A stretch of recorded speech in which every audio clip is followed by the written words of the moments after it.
Growing up, I had one younger brother. He was a nice kid, and we didn't have the adversarial relationship that a lot of brothers have. We got along well, and I would have done much of anything for him.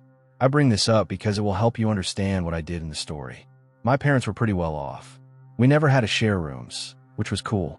But suddenly, when my brother Kyle was 5 years old, it seemed like he developed a problem being in his room all alone at night. He began seeing things in the shadows. He was convinced after a little while that there was a monster in his room. We didn't believe it, of course.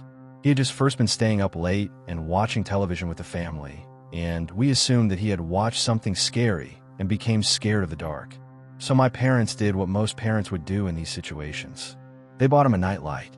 With a little bit of light in the room, they thought he would stop seeing the shadows, and that would be that. Well, that obviously was not that. The very first night after the nightlight, he then began claiming that the monster had moved into the closet. At first, my parents thought it would be a good idea to just leave the closet door open all night.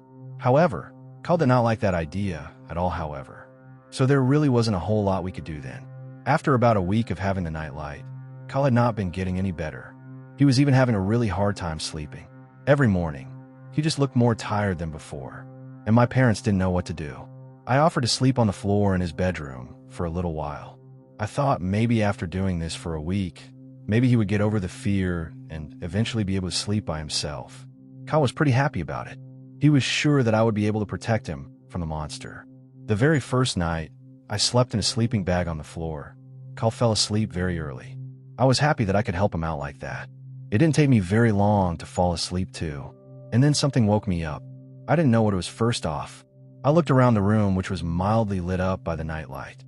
It was in the outlet, right by the closet door. The door was one of those sliding closet doors too.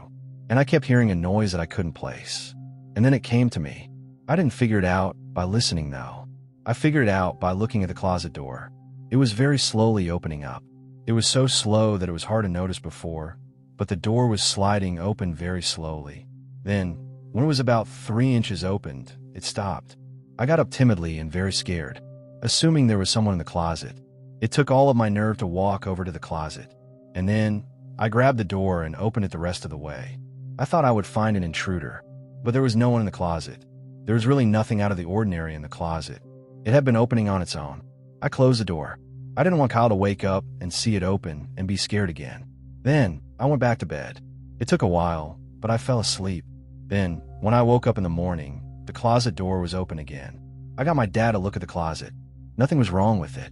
We couldn't figure out why it was opening. I eventually switched rooms with my brother. He was fine in my old room, and the door quit opening on its own.